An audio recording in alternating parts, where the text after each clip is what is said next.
Masayang inihahandog sa iyo ng Life Basics ang Tagalog na bersyon ng The Psychology of Selling ni Brian Tracy. Mangyaring mag-subscribe para masubaybayan ang marami pang listahan ng audiobook sa aming channel. Ito ang unang bahagi, mag-relax at mag-enjoy sa pakikinig. Kamusta? Ako si Brian Tracy, at malugod ko kayong tinatanggap sa The Psychology of Selling, pagpapalakas ng inyong benta ng mas mabilis at madali kaysa kailanman ninyong iniisip.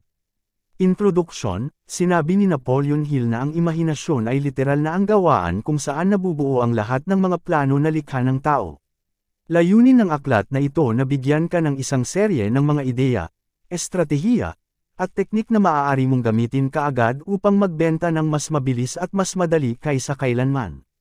Sa panahon na magkasama tayo, matututuhan mo kung paano kumuha ng higit pa mula sa iyong sarili at sa iyong karera sa pagbebenta kaysa sa anumang oras na maaari mong isipin.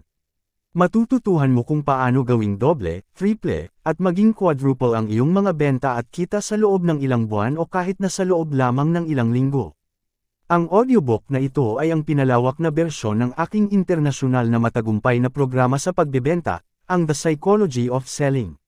Mula nang unang ipinalabas ang programa na ito ay isinalin na sa 16 na wika at ginagamit sa 24 na bansa.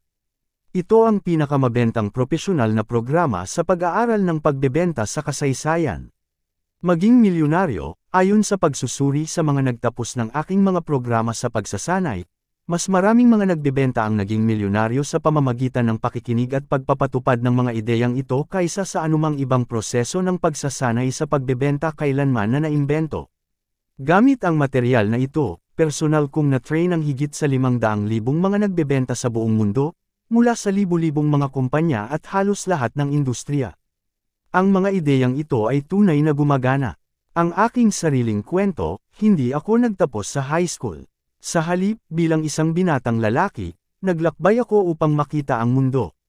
Nagtrabaho ako sa mga trabahong may kinalaman sa manual na paggawa ng ilang taon hanggang sa magkaroon ako ng sapat na pera upang magsimulang maglakbay. Nagtrabaho ako sa isang Norwegian freighter patawid ng Hilagang Atlantiko at pagkatapos ay naglakbay sa pamamagitan ng bisikleta, bus, truck, at tren sa buong Europa, sa buong Africa, at sa huli sa silangang Asya. Hindi ako kailanman nagkulang sa pagkain, ngunit marami akong ipinagpaliban na pagkain ng walang tiyak na petsa. Nang hindi na ako makahanap ng trabahong pampaggawa, sa desperasyon, sumali ako sa pagbebenta. Mukhang ang karamihan sa mga desisyon na ginagawa natin sa buhay ay katulad ng pagbalik at pagtama sa isang bagay sa dilim at pagkatapos ay lumabas upang makita kung ano ito. Sa kaso na ito, para sa akin, ito ay isang trabaho sa pagbebenta.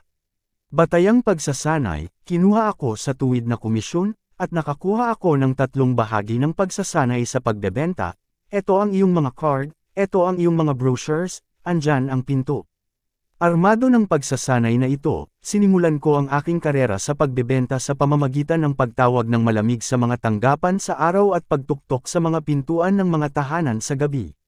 Ang taong nag-hire sa akin ay hindi marunong magbenta, ngunit sinabi niya sa akin na ang pagbebenta ay isang laro ng numero. Sinabi niya na ang kailangan kong gawin ay kausapin ang sapat na bilang ng mga tao, at sa huli, makakakita ako ng taong bibili. Tinatawag namin ito ang putik sa pader na pamamaraan ng pagbebenta. Kung itapon mo ang sapat na putik sa pader, kahit saan, kahit paano, may ilan dito na madidikit. Sinabi sa akin ng iba na ang pagbebenta ay hindi talaga isang laro ng numero, ng meron ako. Sa halip, ito ay isang laro ng pagtanggi. Kapag mas marami kang tinanggihan, mas marami kang mga benta. Armado ng payo na ito, tumakbo ako mula sa lugar patungo sa lugar upang maaari akong tanggihan ng mas madalas. Sinabi nila na may regalo ako sa pakikipag-usap, kaya ginamit ko ito. At kapag tila wala ng interesadong tao, magsalita ako ng mas malakas at mas mabilis. Ngunit kahit na minamadali ko mula sa isang prospect patungo sa isa pa at nagsasalita ng mas malakas at mas mabilis sa bawat tao, halos wala na akong kapit. Ang pangwakas na pagbabago, pagkatapos ng 6 na buwan ng paghihirap, na kumikita lamang ng sapat na benta upang mabayaran ang aking solong kwarto sa isang maliit na guest house, sa wakas ay ginawa ko ang isang bagay na nagbago sa aking buhay. Pumunta ako sa pinakamatagumpay na tao sa aming kumpanya at tinanong ko siya kung ano ang kanyang ginagawa na iba mula sa akin. Ngayon, hindi ako natatakot sa masipag na paggawa. Gigising ako ng alas 5 o alas 6 ng umaga, maghahanda para sa araw, at maghihintay sa parking lot sa alas 7 ng umaga kapag unang dumating ang aking mga unang prospect sa trabaho.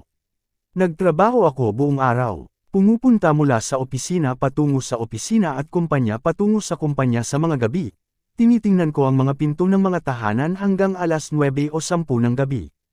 Kung may ilaw, tatawagan ko. Ang nangungunang salesman sa aking opisina, na ilang taon lamang ang mas matanda sa akin, ay may ganap na ibang paraan. Papasok siya sa opisina mga alas 9 ng umaga. Ilang minuto pa lang pagkatapos, papasok na ang isang potensyal na mamimili, at mag-uusap sila. Pagkatapos ng ilang minuto ng usapan, kukunin ng mamimili ang kanyang checkbook at isusulat ang tseke para sa produkto. Pagkatapos ay aalis na ang salesman sa umaga at gagawa ng ilang muling benta at makikipag-lunch sa ibang potensyal na mamimili sa hapon. Gagawa pa siya ng ilang muling benta at marahil ay magkakape o hapunan kasama ang ibang potensyal na mamimili. Siya ay nagbebenta ng 5 hanggang 10 beses kumpara sa akin o sa kahit sino pa sa aming opisina, at halos hindi na siya tila nagtatrabaho sa lahat. Ang pagsasanay ang nagpapagiba. Nalaman ko na siya ay nagtrabaho para sa isang Fortune 500 kumpanya noong siya ay mas bata pa. Ang kumpanyang iyon ay gumugol ng 16 na buwan na pagsasanay sa kanya ng masusi sa proseso ng propesyonal na pagbebenta. Sa mga kasanayang iyon, maaari niyang magtrabaho para sa anumang kumpanya o industriya at magbenta ng anumang produkto o serbisyo sa halos anumang merkado dahil alam niya kung paano magbenta. Siya ay makakapagbenta ng magaling kaysa sa kagaya ko, kahit na sa kalahati o mas kaunti na oras siya nagtatrabaho. Binago nito ang aking buhay. Nang tanungin ko siya kung ano ang kanyang ginagawa ng iba, sinabi niya, ipakita mo sa akin ang iyong presentasyon sa pagbebenta, at ako ay magbibigay ng puna para sa iyo. Iyon ang aking unang suliranin. Wala akong ideya kung paano tingnan ang isang presentasyon sa pagbebenta. Narinig ko na mayroong ganoong bagay, pero hindi ko pa ito nakikita.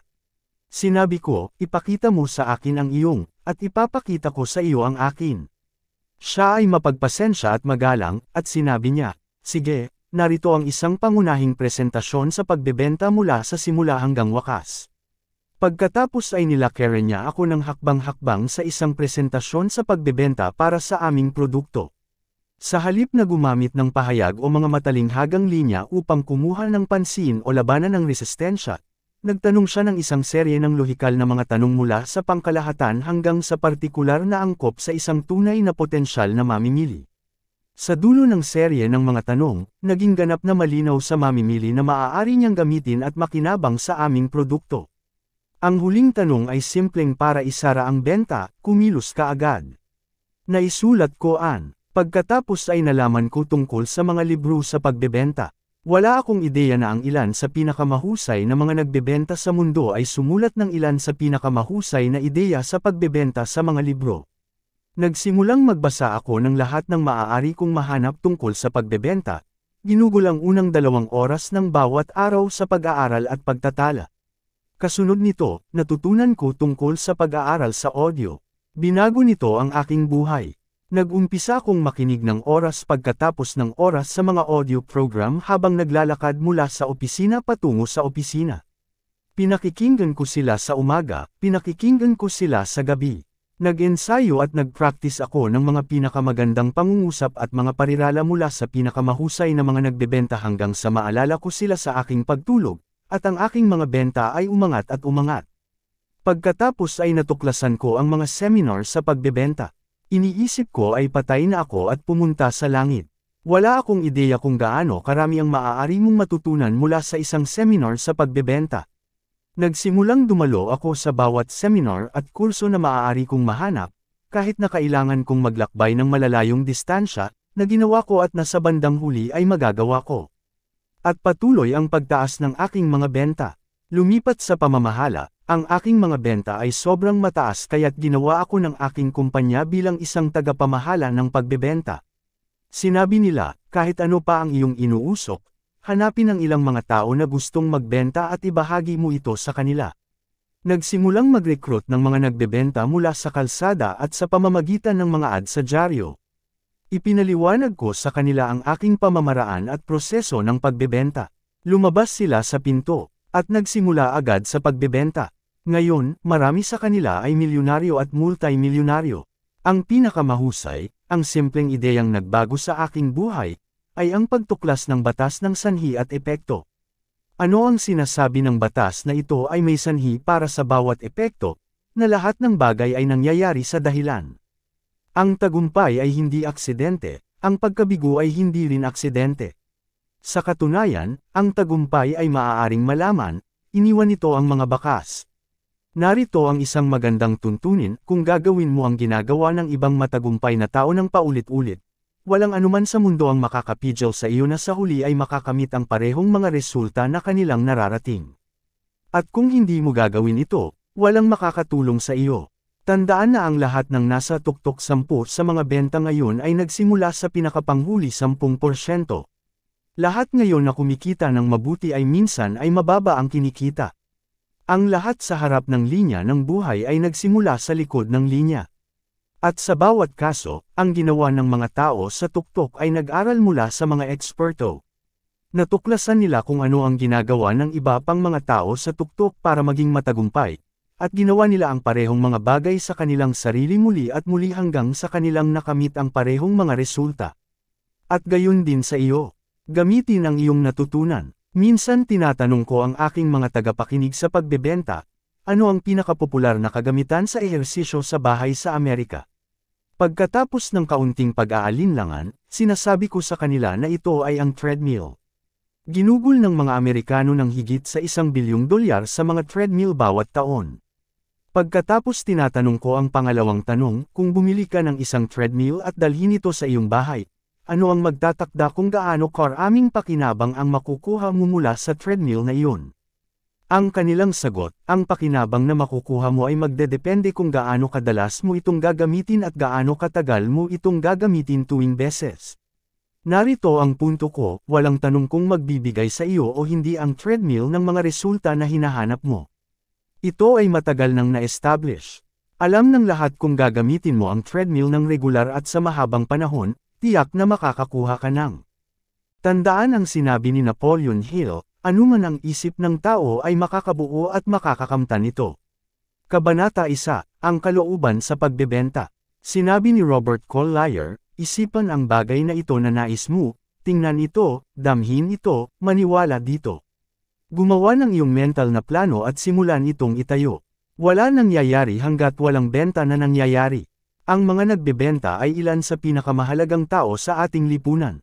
Nang wala ang mga benta, ang buong lipunan natin ay titigil. Ang mga tunay na taglikha ng yaman sa ating lipunan ay ang mga negosyo. Ang mga negosyo ang nagpoproduce ng lahat ng mga produkto at serbisyo, ang mga negosyo ang nagpapalaki ng lahat ng kita at yaman, ang mga negosyo ang nagbabayad ng lahat ng mga sahod at benepisyo. Ang kalusugan ng komunidad ng negosyo sa isang lungsod, estado, o bansa ang pangunahing nagtatakda ng kalidad ng buhay at pamantayan ng pamumuhay ng mga tao sa nasabing lugar sa mapa. Mahalaga ka. Ang mga nagbebenta ay ang pinakamahalagang mga tao sa anumang negosyo. Nang walang mga benta, ang pinakamalalaking at pinaka-sophisticated na mga kumpanya ay magsasara. Ang mga benta ang nagpapatakbo sa makina ng malayang pag-aari. Mayroong direktang kaugnayan sa pagitan ng tagumpay ng komunidad ng pagbebenta at tagumpay ng buong bansa. Ang mas masiglang antas ng mga benta, ang mas matagumpay at map-era ay ang industriya o lugar na iyon. Ang mga nagbebenta ang nagbabayad para sa lahat ng mga paaralan, ospital, pribado at pampublikong mga charitable institution, mga aklatan, mga parke, at lahat ng mga mabubuting bagay na mahalaga sa ating pamantayan ng pamumuhay. Ang mga nagbebenta, sa pamamagitan ng kanilang mga benta at ang mga kita at buwis na ginagawa ng mga matagumpay na kumpanya, ang nagbabayad para sa pamahalaan. Sa lahat ng antas, para sa lahat ng welfare, unemployment insurance, social security, Medicare, at iba pang mga benepisyo, mahalaga ang mga salespeople sa ating pamumuhay. Ang mga salespeople ang mga movers at shakers, sabi dati ni Pangulong Calvin Coolidge. Ang negosyo ng Amerika ay ang negosyo.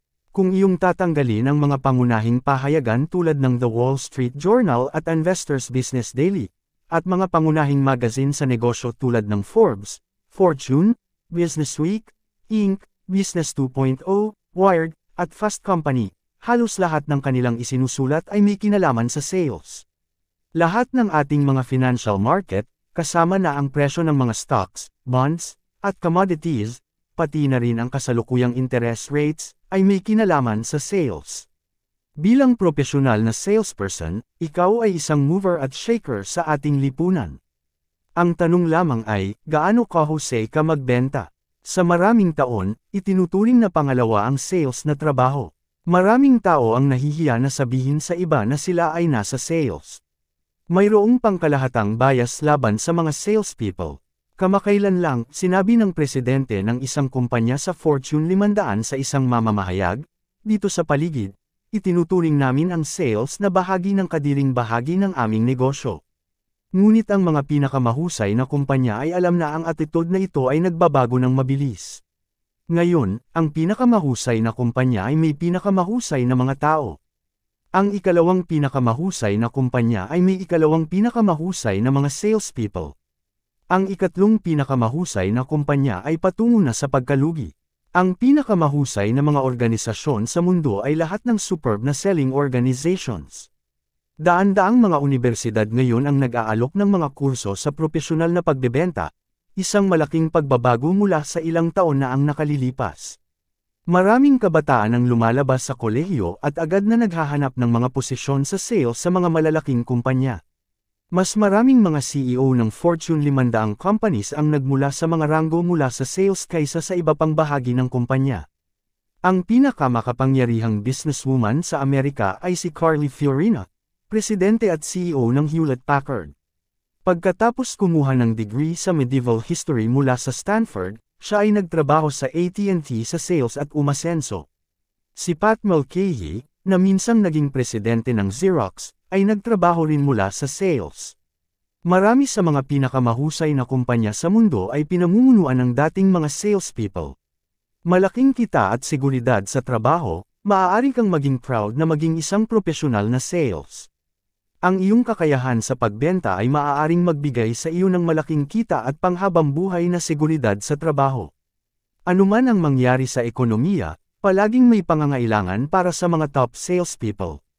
Sa pamamagitan ng pagiging mahusay sa pagbebenta, maaari mong maabot ang anumang layunin sa pera na iyong itinakda para sa iyong sarili.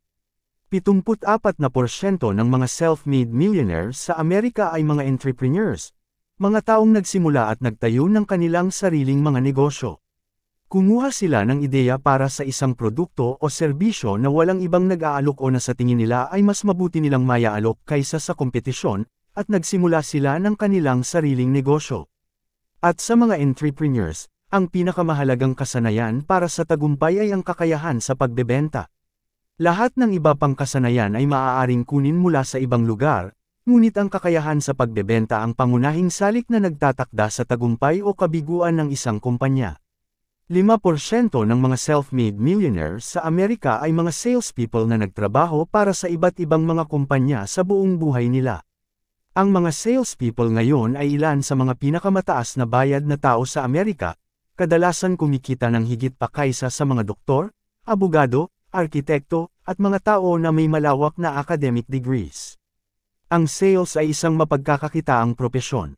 Sa sales, walang kisame sa iyong kita.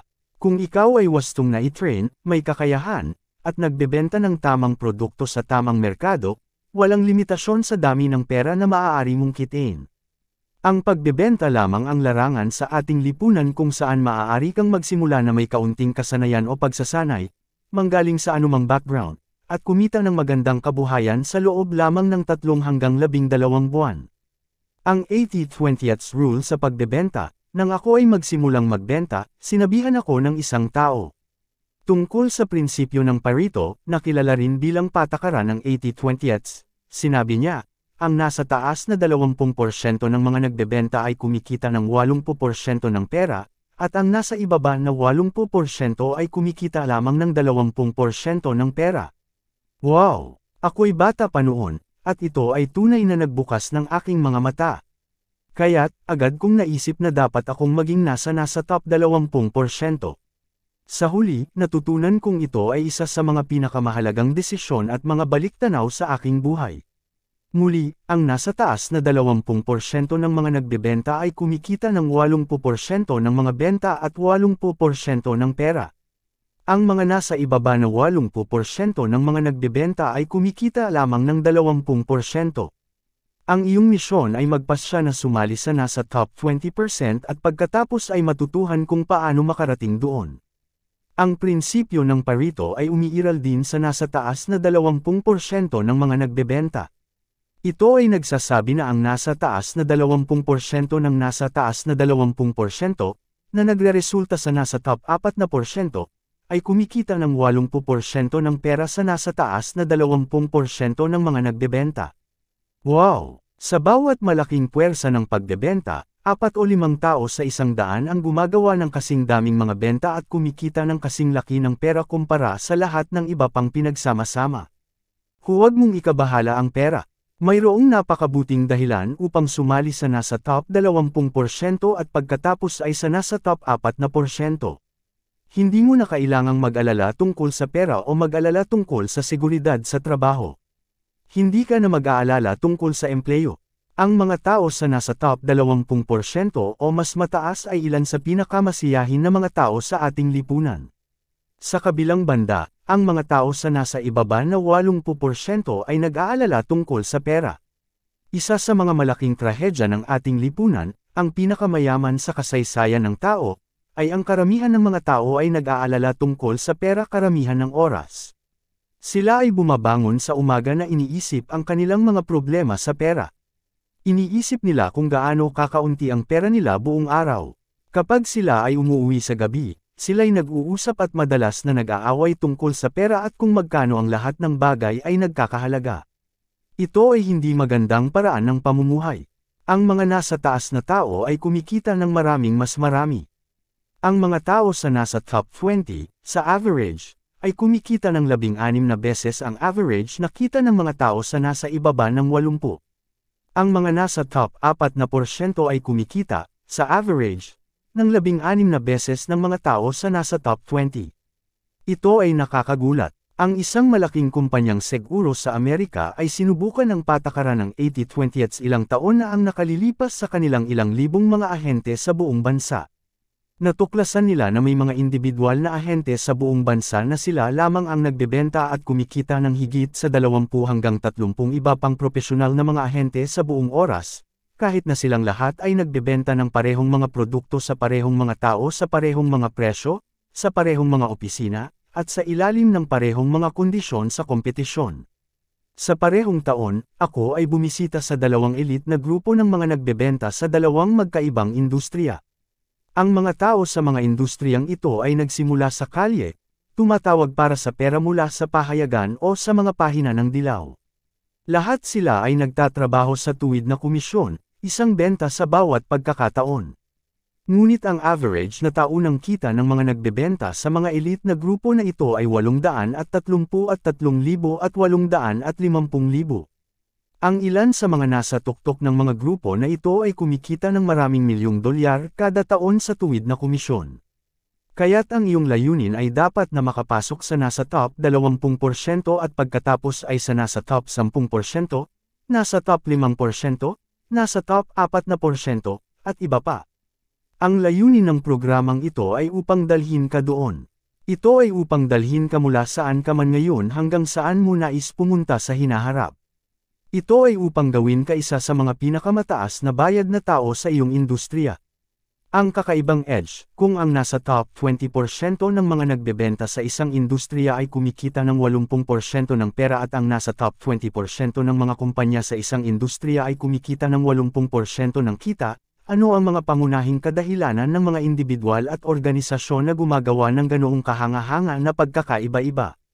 Ang conclusion ay na sila ay nag-develop ng kakaibang edge sa kanilang mga larangan. Ang konsepto ng kakaibang edge na ito ay isa sa pinakamahalagang ideya sa pamamahala at pagbebenta sa ika-21 siglo. Ang prinsipyong ito ay nagsasabing maliit na pagkakaiba sa kakayahan ay maaaring humantong sa napakalaking pagkakaiba sa mga resulta. Ang pagkakaiba sa pagitan ng mga nangunguna at ng mga karaniwang manggagawa o mediocre ay hindi malaking pagkakaiba sa talento o kakayahan, madalas ito ay ilang maliit na bagay na ginagawa ng regular at mahusay ng paulit-ulit. Manalo sa pamamagitan ng ilong, halimbawa, kung ang isang kabayo ay tumakbo sa isang karera at nanalo sa pamamagitan ng isang ilong, ito ay nananalo ng 10 beses ang pera na premyo ng kabayo na natatalo sa pamamagitan ng isang ilong. Narito ang tanong, ang kabayo na nanalo sa pamamagitan ng isang ilong ba ay 10 beses mas mabilis kaysa sa kabayo na natatalo sa pamamagitan ng isang ilong? Ito ba ay 10% mas mabilis? Hindi, ito ay ilang pulgada lang na mas mabilis, ngunit ito ay naglalarawan ng 1,000% pagkakaiba sa perang premyo. Kung ang isang salesperson ay nakakakuha ng benta sa isang makikipagkompetensyang merkado, ibig sabihin ba nito na siya ay 10 beses mas magaling kaysa sa salesperson na nawalan ng benta? Siyempre hindi. Minsan ito ay tanging isang maliit na teknikalidad lamang ang nagiging dahilan kung bakit bumibili ang isang customer mula sa isang tao kaysa sa iba. Ang totoo ay, ang salesperson na nakakakuha ng benta ay maaaring lamang ng isang ilong na mas magaling kaysa sa isa na nawawalan nito. Mayroong disadvantage ang mga salesperson sa mga kabayo, wala silang mga consolation prizes. Kung ang isang kabayo ay pumapasok sa ikalawang o ikatlong pwesto, ito pa rin ay pumapasok sa pera, ngunit sa pagbebenta, ito ay isang transaksyong tagasalo ng lahat ng nanalo. Ang salesperson na nawawala ng benta ay walang nakukuha, hindi kahit ilang oras ang kanyang o siya ay naglaan sa pagdevelop ng benta. Maging kaunti mas mahusay sa pagbebenta, kailangan mo lamang maging kaunti mas mahusay at iba sa bawat isa sa mga pangunahing lugar ng resulta sa pagbebenta para makalakam ka ng isang kakaibang pagkakaiba sa kita. Isang maliit na pagtaas ng kasanayan o kakayahan, lamang 3 o 4%, ay maaaring magbigay sa iyo ng panalo. Ito ay maaaring maglagay sa iyo sa top 20%, at pagkatapos ay sa top 10%. Kapag nakuha mo na itong maliit na abante, tulad ng compound interest, ito ay patuloy na lumalaki. Sa simula, ikaw ay bahagya lang na umaalis sa harap ng pila. Habang ginagamit mo ang iyong karagdagang mga kasanayan, mas nagiging mahusay ka sa mga ito. Mas lalo kang magiging mahusay, mas magiging magandang resulta ang iyong makukuha. Mabilis ka ring mag-iiwan sa harap ng pila sa pamamagitan ng mas malaking margin. Sa loob ng ilang taon o kahit ilang buwan, maaari kang kumita ng 5 o 10 beses na mas marami kaysa sa iba na nasa pangkaraniwang antas pa rin ng pagganap. Mga katangian ng mga top salespeople, mayroong tiyak na mga katangian na naghihiwalay sa matagumpay na mga salespeople mula sa mga pangkaraniwang salespeople. Ang mga katangiang ito ay natukoy sa mga nakaraang taon sa pamamagitan ng mga interview, survey, at malawakang pananaliksik. Tandaan din natin ang 2 bagay. Una, walang sinuman ang ipinanganak na may mga katangian na ito. Pangalawa, lahat ng mga katangiang ito ay matututuhan sa pamamagitan ng practice. Maaari mong maipatupad ang mga katangian na nagbibigay ng kakaibang kalidad ng buhay para sa iyong sarili.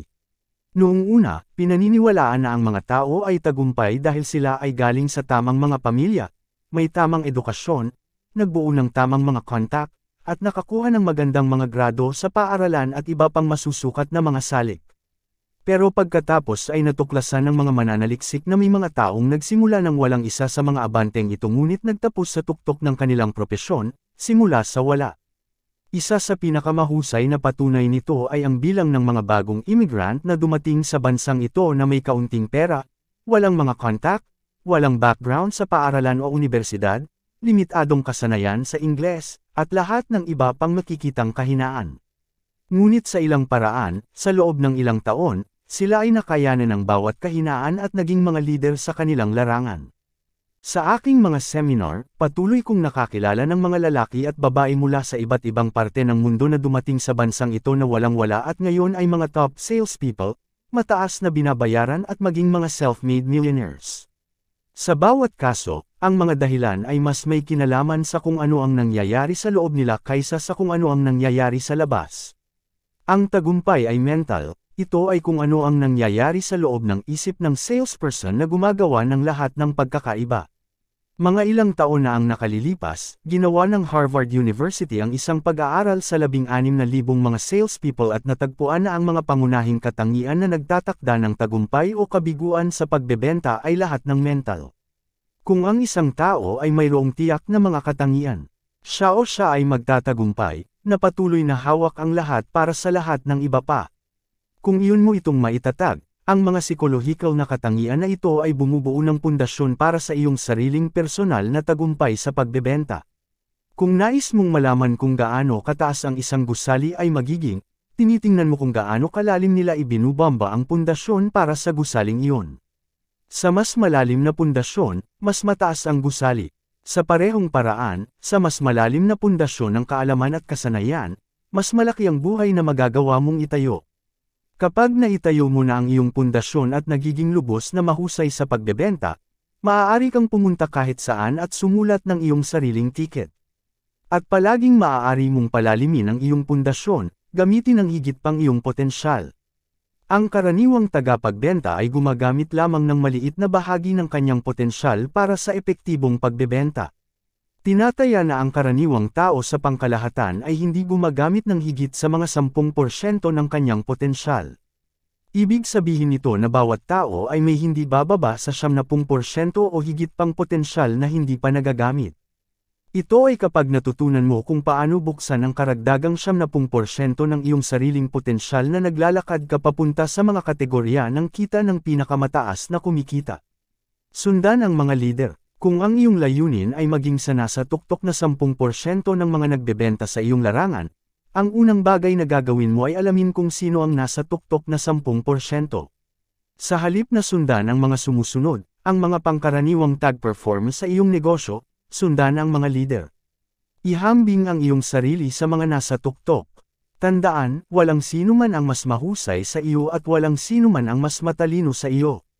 Kung ang isa ay gumagawa ng mas mahusay kaysa sa iyo, ibig sabihin lamang nito na natuklasan niya ang mga relasyon ng sanhi at epekto sa tagumpay sa pagbebenta bago mo ito nagawa. Sinabi ng Brito na pilosopo na si Bertrand Russell minsan, ang mismong patunay na ang isang bagay ay maaaring magawa ay dahil na ito'y nagawa na ng iba. Ito ay nangangahulugang kung ang iba ay kumikita ng 5 at 10 beses na mas marami kaysa sa iyo. Ito ay patunay na maaari kang kumita ng parehong halaga ng pera kung mag-aaral ka lamang kung paano. Tandaan, ang bawat isa ay nagsisimula sa ibaba at nagtatrabaho patungo sa kanyang patutunguhan. Kung ang iba ay gumagawa ng mas mahusay kaysa sa iyo, alamin kung paano siya umakyat mula sa ibaba hanggang sa kanyang kasalukuyang kalagayan. Minsan, ang pinakamahusay na paraan upang malaman ito ay puntahan at tanungin siya. Marahil, sasabihin niya sa iyo. Ang mga tuktok na tao ay karaniwang handang tulungan ang ibang mga taong nagnanais na magtagumpay.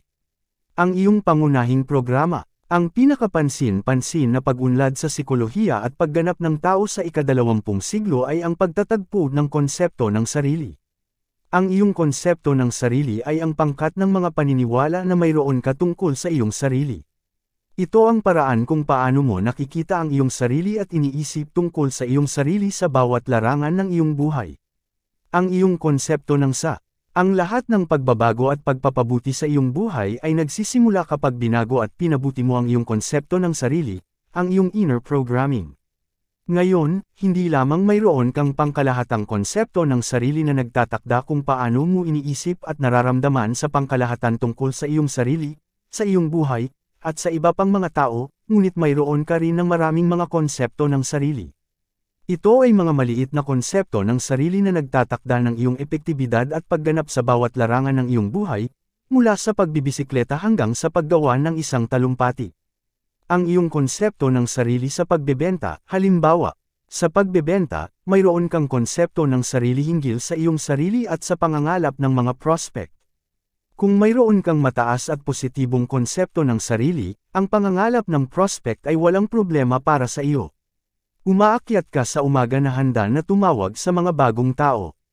Ikaw ay may kakayahang kompetent at may kumpiyansa sa larangan ng pangangalap ng prospect, kaya ang iyong sales pipeline ay palaging puno. Kung mayroon kang mababang konsepto ng sarili hinggil sa pangangalap ng prospect, malalapit mo itong harapin ng may takot at pag-aalala. Iiwasan mo ito sa lahat ng oras. Ang mismong ideya ng pangangalap ng prospect ay magpapakaba at magpapakaba sa iyo. Gagawin mo ito sa pinakamaliit na posibleng halaga. At patuloy na hanapin ang mga paraan upang iwasan ang gawain. Ito ay totoo sa bawat ibang larangan ng pagbebenta rin. Ano ang nagtatakda sa iyong kita? Bawat salesperson ay mayroon ng konsepto sa sarili para sa halaga ng pera na kanyang kinikita. Natuklasan ng mga psikolohista na hindi ka maaaring kumita ng 10% higit o kulang kaysa sa antas ng iyong konsepto sa sarili ng kita. Kung kumita ka ng 10 o higit pa kaysa sa inaakala mong karapatan mo, agad kang gagamit ng mga kaukulang kilos upang makawala ng pera. Kung mayroon kang isang magandang buwan at kumita ng higit sa iyong inaasahan, magkakaroon ka ng hindi mapigil na pagnanasa na gastusin ito sa mga hapunan, paglalakbay, damit, o kung anuman. Ito ay magtutusto sa iyong bulsa. Kung kumita ka ng 10 o higit pa na mas mababa sa antas ng iyong konsepto sa sarili ng kita, gagamit ka ng mga kilos na naghahalo. Magsisimula ka ng mag-isip ng mas mahaba, mas masipag, mas matalino, mas mahusay na paraan upang muling itaas ang iyong kita pabalik sa iyong kaligayahan. Kapag nakapasok ka na sa iyong kaligayahan, magpapahinga ka at hihinga ng malalim na pag-an ng loob. Baguhin ang iyong kaligayahan. Ang tanging paraan upang mapalakas ang iyong kita sa pagbebenta ay sa pamamagitan ng pagpapalawak ng iyong kaligayahan sa mga dami na kumikita ka. May ilan na may kaligayahan na $50,000 kada taon. Sa antas na iyon, nagpapahinga at naglalakbay sila. May iba na may kaligayahan na $100,000 kada taon. Ito ang antas na kanilang sinusubukan, at nagpapahinga lamang sila kapag naabot nila ang layuning iyon.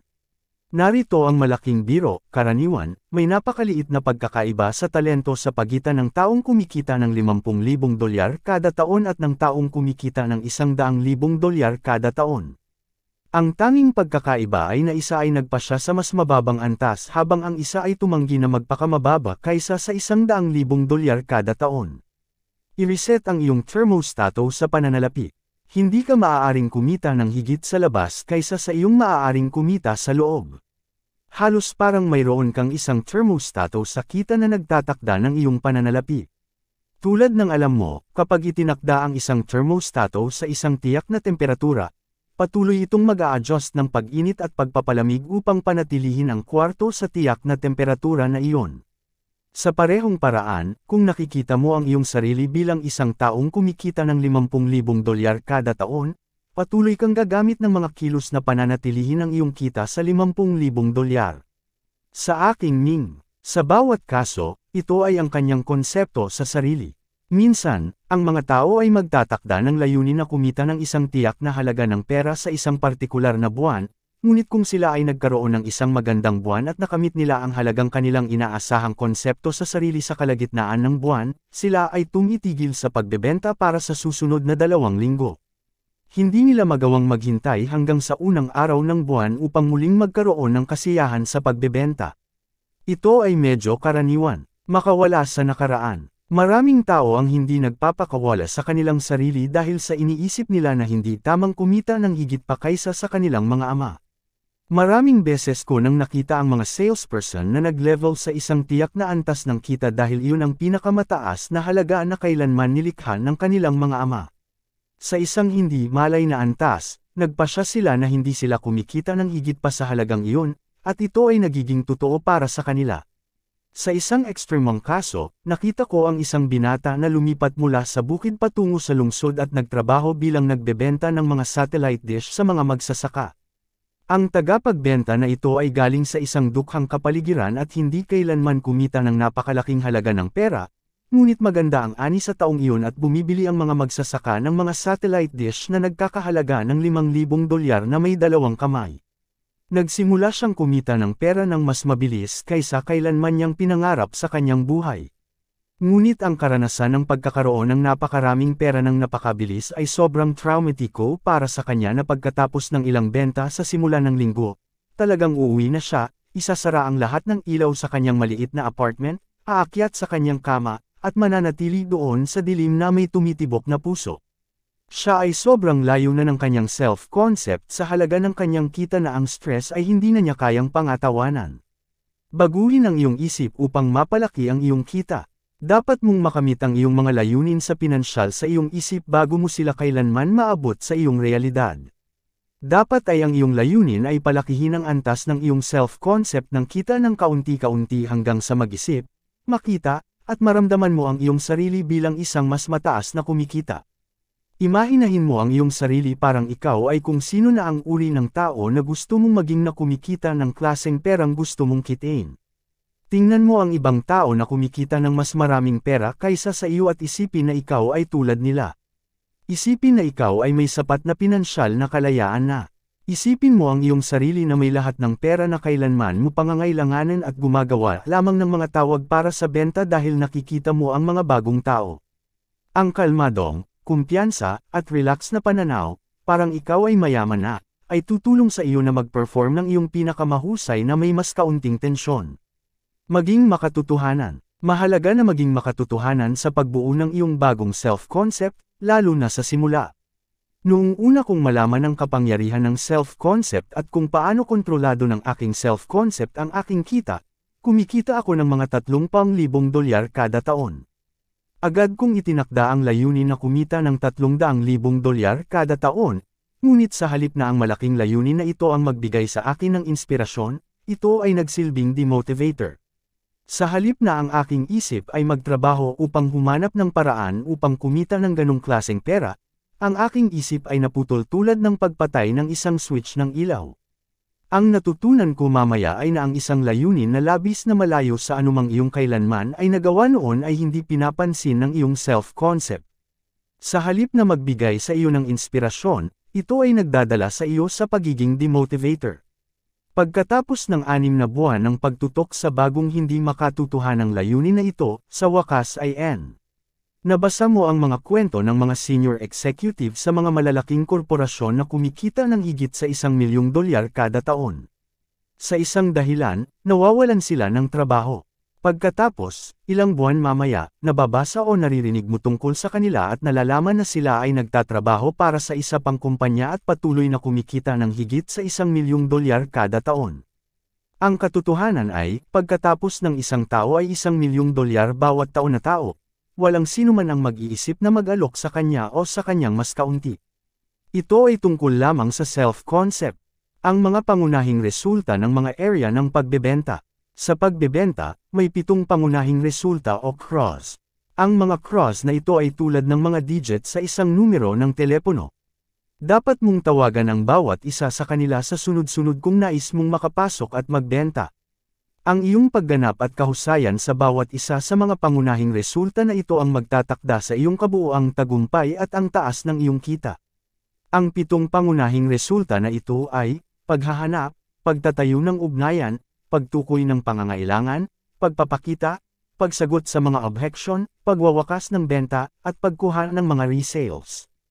At mga referral, ang iyong konsepto sa sarili sa bawat isa sa 7 mga lugar na ito ay nakakakontrol sa iyong pagganap sa mga lugar na ito pati na rin ang iyong kabuuang antas ng kita. Sa kabutihang palad, ang bawat isa na mahusay sa anumang isa sa mga lugar na ito ay minsang mahina rito. Bawat profesional sa nasa tuktok na 10% ay nagsimula sa ibaba na 10%. Ang magandang balita ay kung kaya mong magmaneho ng sasakyan o mag-operate ng cellphone, maaari kang maging mahusay sa bawat isa sa 7 kritikal na kasanayang ito. Ito'y simpleng bagay lamang ng pag-aaral at pagsasanay. Kung mayroon kang mahinang konsepto sa sarili pagdating sa anumang partikular na aktibidad sa pagbebenta, iiwasan mo ang aktibidad na iyon kung maaari. Ngunit ang tanging dahilan kung bakit natatakot kang kumilos sa partikular na lugar ng kasanayan ay dahil hindi ka pa magaling dito, hindi mo pa naiintindihan ang kasanayan. Kung hindi ka magaling sa isang bagay, gagawa ka ng mga pagkakamali. Magiging magulo, galit, at nababagot ka. Normal at natural para sa iyo na iwasan ang aktibidad na iyon. Pag-aralan ang kasanayan. Ang solusyon sa iyong mga pangamba o pag-aatubili sa anumang lugar ng kasanayan sa pagbebenta ay para sa iyo na matutuhan ang kasanayan na iyon. Sa kabutihang palad, mayroong mas maraming mga libro, audio na programa, mga kurso, at mga payo na available sa iyo ngayon upang tulungan ka na matutuhan ang bawat kasanayan kaysa sa maaari mong kainin sa isang buhay. Walang anumang dahilan para sa iyo na pigilan mula sa paglalahok sa nasa tuktok na 10% lamang dahil mahina ka sa partikular na lugar ng kasanayan. Matututunan mong mag-prospect ng epektibo. Matututuhan mo kung paano itayo ang mataas na antas ng ugnayan at tiwala sa mga prospects. Maaari kang maging bihasa kung paano magtanong at makinig ng maingat sa mga sagot. Maaari kang magpabukas at magtiwala sa iyong pakikisalamuha sa iba. Maaari mong matutunan ang anumang bagay na kailangan mong matutunan sa pamamagitan ng pagsasanay at paulit-ulit. Pareho ito sa bawat lugar ng kasanayan. Maaari kang maging isang eksperto sa wastong pag-identify sa mga pangangailangan ng taong kausap mo at sa pagsusuri sa prospektong ito sa pamamagitan ng pagtatanong ng mas marami at mas mabuting mga tanong. Maaari kang maging mahusay sa iyong presentasyon sa pagbebenta, lumalago ng sobrang epektibo na ang mga tao ay kumukuha ng produkto mula sa iyong mga kamay bago ka pa makumplito sa pag-uusap. Matututunan mong sagutin ang mga objection at mga alalahanin ng mga prospect, na tumutugon ng kasiya siya na ang mga objection ay nawawala at hindi na lumilitaw muli. Matututunan mo ang iba't ibang mga pamamaraan na kasama sa aklat na ito para sa pagtatanong para sa order at pagsasara ng benta sa tama. Sa tuwing susubukan mo ito, harapin mo ang iyong mga takot. Kapag unang nag-uumpisa ka ng magbenta, karaniwan ang nasa iyong lalamunan ang iyong puso. Ito ay tumitibok ng malakas na sa palagay mo ay naririnig ng mga taong nasa paligid mo. Madalas na nagkakaroon ka ng sama ng pakiramdam sa iyong tiyan kapag papasok ka sa iyong unang tawag sa pagbebenta. Sinasabi ng mga psikolohista na madalas kang kumilos na parang isang bata na natatakot na makatanggap ng palo. Ang iyong konsepto sa sarili ay karamihang subjective. Ito ay hindi batay sa katotohanan, ito ay batay lamang sa mga ideya o kaisipan na mayroon ka tungkol sa iyong sarili, lalo na ang mga sariling limitadong opinyon na humahadlang sa karamihan ng mga tao. Ang takot at duda ay laging naging pinakamalalaking kaaway ng potensyal ng tao. Maraming mga tao ang nag-aalinlangan sa kanilang kakayahan na umangat sa isang partikular na lugar. At kahit hindi ito totoo, ito ay nagiging totoo. Tulad ng sinabi ni William James ng Harvard, ang paniniwala ay lumilikha ng tunay na katotohanan. Kung naniniwala ka na limitado ka sa ilang paraan, pakiramdam at kilos ka ng pakiramdam at aksyon ng isang limitado. At magiging totoo ito para sa iyo. Huwag mong ibenta ang iyong sarili ng mababa. May ilang mga tao na sa tingin nila ay napakapangit nila sa pagsasara ng mga benta. Hanggat iniisip mo yun at sinasabi mo sa iyong sarili, magiging napakapangit ka sa pagsasara ng mga benta. Ang mismong pagtatanong para sa order ay magpapagulong ng iyong puso, pagpapalutang ng iyong tiyan, pagpapapawis ng iyong mga palad, at pagpapabalot sa iyong isip. Ang katotohanan ay ang pagsasara ay isang normal at natural na katapusan ng isang usapang pangbenta. Kapag natutunan mo na ang sining ng pagsasara ng mga benta, magiging kayang-kaya mong hingin ang order sa anumang kalagayan. May ilang mga tao na naniniwala na sila ay napakapangit sa telepono dahil sa pangkaraniwang takot sa pagtatanggol. Iniwasan nila ang pagtawag sa mga taong maaaring magiging magiliw o hindi. Pagkatapos ay sinasabi nila sa kanilang sarili, ayaw ko sa pagtawag sa mga estranghero. Hanggat iniisip at sinasabi mo ito sa iyong sarili tuwing kumuha ka ng telepono, magkakaroon ka ng mga pagkakamali, at magiging mababa ang iyong performance. Hamanin ang iyong mga self-limiting paniniwala. Ang magandang balita ay ang iyong mga self-limiting paniniwala ay karaniwang batay sa maling impormasyon. Hindi sila batay sa katotohanan o realidad. Madalas na mga ilusyon lamang sa iyong sariling isip. Dahil sila ay hindi tunay, maaari mong silang alisin sa pamamagitan ng pagpapalit sa kanila ng mga bagong positibong paniniwala ng kumpiyansa at kahusayan sa anumang larangan. Ang mga self-limiting paniniwala ay nabubuo ng maaga at madali. Minsan susubukan mo ang isang bagay tulad ng skiing o skating at gagawin ito ng hindi maganda sa unang pagkakataon. Kaagad mong ihahambing na hindi ka magaling sa nasabing sport. Mula noon, sisiraan mo ang iyong sarili sa pamamagitan ng paghahanap ng mga halimbawa upang patunayan ang iyong unang desisyon. Sa madaling salita ay iiwasan mo na ang larangang iyon ng aktibidad sa lahat. Sinasabi ni Louis Hay, ang guro at manunulat sa metafisika, na ang pangunahing suliranin na mayroon ng bawat tao ay ang pakiramdam na hindi ako sapat. Lahat tayo ay mayroong pakiramdam sa malalim na looban na hindi tayo kasing galing ng ibang tao. Pakiramdam natin na ang mga taong mas mahusay kaysa sa atin ay talagang mas mahusay kaysa sa atin. Kung sila ay mas mahusay kaysa sa atin, hindi sinasadya nating kumakalapit, kailangan naming mas masahol kaysa sa kanila. Kung sila ay mas mahalaga, kailangan namin mas mababa kaysa sa kanila.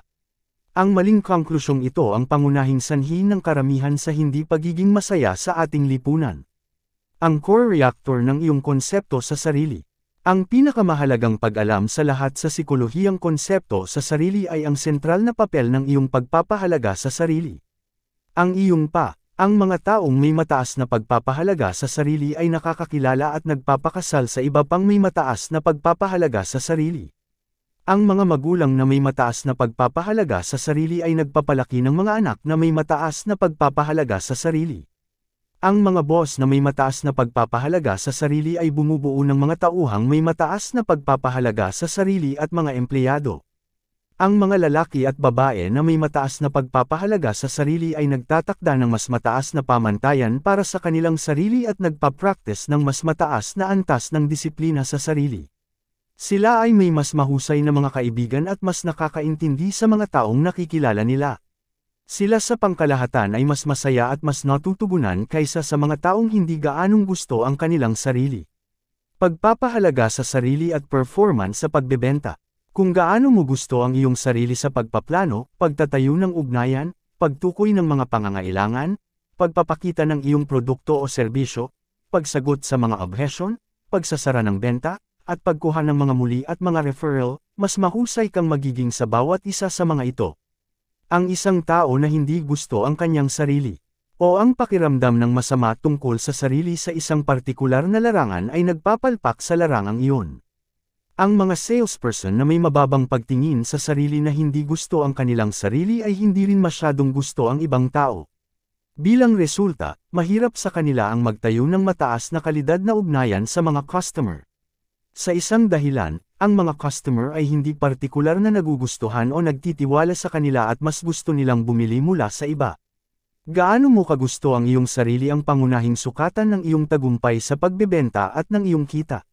Sa totoo lang, ito ang nagtatakda kung gaano ka ka-successful sa bawat bahagi ng iyong buhay. Ang dakilang pagtuklas, dahil sa kapangyarihan ng iyong isip sa pagtatakda ng iyong buhay at tadhana, ay isa sa pinakadakilang pagtuklas sa kasaysayan. Ikaw ay naging kung ano ang iyong iniisip sa karamihan ng panahon. Ang mga masayang tao ay nag-iisip ng masayang mga iniisip, ang mga matagumpay na tao ay nag-iisip ng matagumpay na mga iniisip, ang mga mapagmahal na tao ay nag-iisip ng mapagmahal na mga iniisip, ang mayayaman ay nag-iisip ng mayayamang mga iniisip. Sila ay naging kung ano ang kanilang iniisip sa karamihan ng panahon. Bukod dito, ikaw ay naging kung ano ang iyong sinasabi sa iyong sarili sa karamihan ng panahon. Ang mga matagumpay na tao ay kontrolado ang kanilang mga inner dialogue. Sila ay nagsasalita sa kanilang mga sarili ng positibo at may kumpiyansa habang sila ay naglalakbay sa kanilang mga araw. Marahil ang pinakamakapangyarihang mga salita na maaari mong sabihin sa iyong sarili upang palakasin ang iyong pagpapahalaga sa sarili ay mahal ko ang sarili ko. Bawat pagkakataon na sinasabi mo ang mahal ko ang sarili ko, lumalaki ang iyong pagpapahalaga sa sarili. Kapag paulit-ulit mong sinasabi ang mga salitang mahal ko ang sarili ko, sa buong araw, aktwal na nagiging sanhi ka ng isang kemikal na pagbabago sa iyong utak. Ikaw ay nagpapalabas ng endorphins na nagbibigay sa iyo ng pangkalahatang pakiramdam ng kumpiyansa at kabutihan. Ang mas madalas mong sabihin ang mahal ko ang sarili ko, ang mas kumpiyansa mong nararamdaman at ang mas kompetenteng ikaw ay nagaganap. Maging ang iyong sariling cheerleader. Nang malaman ko ang pahayag na ito maraming taon na ang nakalipas, ako ay kadalasang nag-uulit nito sa aking sarili ng 10, 20, at kahit 50 beses sa isang araw. Ito ay sabihin ko sa umaga at sa gabi. Ito ay sabihin ko habang ako ay nagmamaneho at bago bawat presentasyon sa pagbebenta. Patuloy ko itong inuulit hanggang sa may pasok ko ang mensahe sa aking subconscious mind kung saan ito ay nakalock at kumukuha ng sariling kapangyarihan. Maaari mong gawin ang parehong bagay. Bawat pagkakataon na sinasabi mo ang mahal ko ang sarili ko, ang iyong pangkalahatang concept. Ginagawa mo ang lahat, kabilang ang pagbebenta, nang mas mahusay kapag mayroon kang mataas na antas ng sariling pinagmulang kumpiyansa. Ang pinakamahusay na oras upang magbenta. Narito ang isang tanong para sa iyo, kailan ang pinakamahusay na oras upang magbenta? Sagot, pagkatapos gumawa ng isang benta. Bakit? Pagkatapos mong magbenta, ang iyong pagpapahalaga sa sarili ay tumataas. Nararamdaman mo ang pagkamahusay tungkol sa iyong sarili bilang isang salesperson. Mas gusto mo ang iyong sarili. Pakiramdam mo na ikaw ay panalo. Kapag pumasok ka upang makipag-usap sa susunod na prospekto na pakiramdam ng maganda tungkol sa iyong sarili, ikaw ay magpapakita ng iyong pinakamahusay. Mayroong isang bagay tungkol sa iyo na may isang malakas na epekto sa customer. Ang iyong positibong pananaw at tiwala sa sarili ay magpapalakas sa isang pagnanais sa antas ng subconscious na bumili mula sa iyo. Minsan ay gagawa ng benta ang isang salesperson sa unang bagay sa umaga, at pagkatapos ay isa pa, at ibenta ng higit pa sa isang araw kaysa sa kung ano ang maaaring ibenta niya sa isang linggo o 2 linggo. Ang pagtaas na ito sa pagganap sa pagbebenta ay walang kinalaman sa produkto, sa merkado, o sa customer. Ito ay nangyayari dahil ang konsepto ng sarili ng nagbebenta ay nagtaas tulad ng mercury sa isang thermometer sa isang mainit na araw. Bilang resulta, siya ay nagaganap sa isang kahangahangang antas ng epektibidad. Mag-perform sa iyong pinakamahusay agad pagkatapos mong gumawa ng isang benta. Mas gusto mo ang iyong sarili bilang isang salesperson. Nararamdaman mo ang mas maraming kumpiyansa, kasanayan, at epektibong pagbebenta. Kung ikaw ay nagtatrabaho sa isang mahirap na prospekto at ikaw ay bagong nakapagbenta, pumasok sa iyong sasakyan at diretsyong pumunta sa mas mahirap na customer at subukan na gawin ang benta. Ikaw ay magugulat kung gaano karaming beses ito ay nagiging epektibong estratehiya. Ikaw ay magiging mas maaaring makumbinsi pagkatapos mong magbenta kaysa sa anumang ibang oras. Hindi ang customer ang nagbago. Hindi ito ang produkto o serbisyo o presyo o merkado. O, ang kompetisyon. Ang tanging bagay na nagbago ay ikaw. Walang makakapigil sa iyo. Isa sa mga bagay na alam natin sa benta ay ang tagumpay ay nagpapadami ng tagumpay. Kada benta mo, mas nagiging magaling ka sa pagbebenta. Ang iyong pagtingin sa sarili bilang isang salesperson ay mas nagsisimula ng mag-improve. Narating mo rin ang punto sa iyong sariling pag-iisip kung saan alam mong walang makakapigil sa iyo. Kung patuloy kang magbenta ng sapat na mahaba, magsisimula ka ng magkaroon ng paulit-ulit na mga karanasan ng tagumpay. Habang mas marami ka pang mabebenta, mas nag-i-improve ang iyong pagtingin sa sarili hanggang sa maging kumbinsido ka na ikaw ay isang mahusay na salesperson at na maaari kang kumita ng malaki sa benta kahit saan ka pumunta. Kapag nararamdaman mong napakaganda mo tungkol sa iyong sarili, kapag talagang gusto mo ang iyong sarili, alam mong magiging maganda ang iyong performance sa anumang bagay na inilalagay mo ang iyong isipan. Kapag maganda ang iyong performance sa pagbebenta, tila mas mabuti ang iyong pamilya at interpersonal na mga relasyon. Kailangan mo ng mas kaunting tulog, mas marami kang enerhiya, mas may kasiglahan ka, mas positibo ang iyong pakiramdam tungkol sa iyong sarili. Ang kapangyarihan ng positibong pagpapatibay. Ang susi sa pag-abot sa ganitong kaisipan ay upang ihanda ang iyong sarili sa pisikal bago bawat tawag sa benta.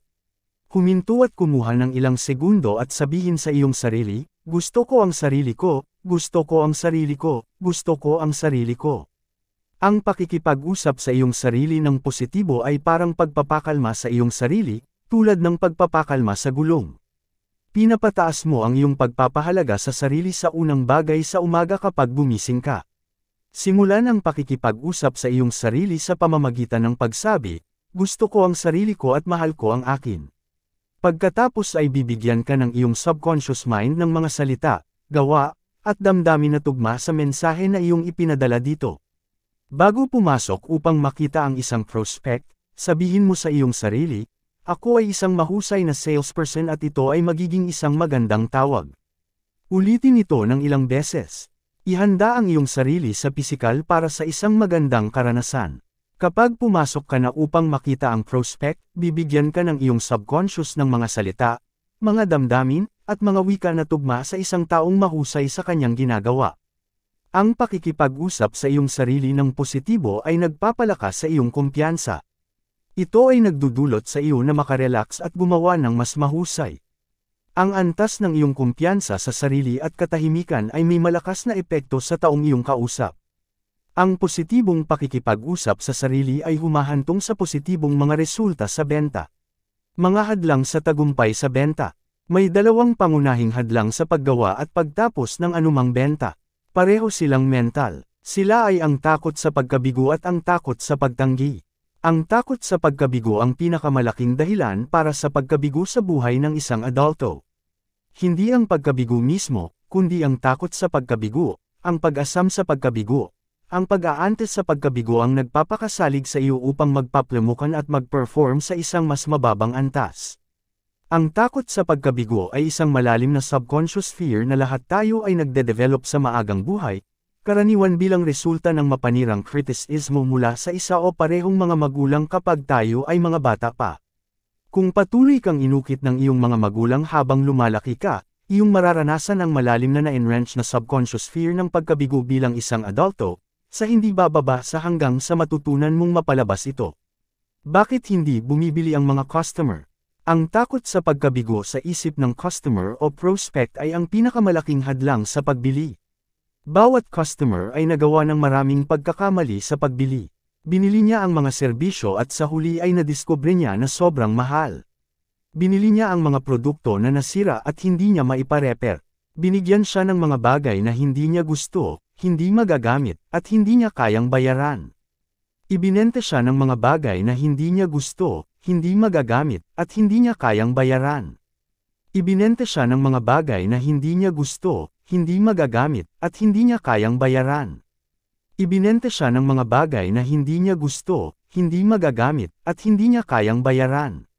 Binagsak siya ng maraming beses sa mga karanasang benta na parang pusa na may mahabang buntot sa isang silid na puno ng mga upuan na nag-uga. Ang takot sa pagkabigo at pangungulila na ito ang pinakapangunahing dahilan kung bakit hindi bumibili ang mga customer. Kaya isa sa mga pinakamahalagang bagay na magagawa mo sa proseso ng pagtatag at pagpapatibay ng kredibilidad ay bawasan ang takot ng customer hanggang sa walang pag-aatubiling ipagpatuloy ang iyong alok. Ang takot sa pagtanggi, ang pangalawang pangunahing hadlang sa pagbebenta, at ang pagsasara ay ang takot sa pagtanggi. Ito ay ang takot na maaaring sabihin ng potensyal na mamimili ang hindi. Ang takot sa pagtanggi ay pinapatahimik ng posibilidad ng kabastusan, hindi pag-aproba, o kritisismo patungo sa nagbebenta ng produkto mula sa posibleng mamimili. Ang alituntunin ay na ang 80% ng mga tawag sa benta ay magtatapos sa isang hindi, para sa libu-libong iba't ibang dahilan. Ito ay hindi kinakailangang ibig sabihin na may mali sa nagbebenta o sa produkto o serbisyo na ibinebenta.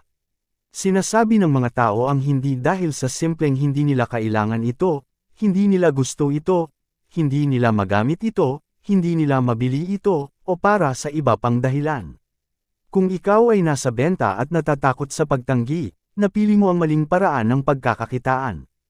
Ang katotohanan ay natatanggap ka ng maraming pagtanggi. Maraming salamat sa pagsubaybay sa unang bahagi ng The Psychology of Selling ni Brian Tracy.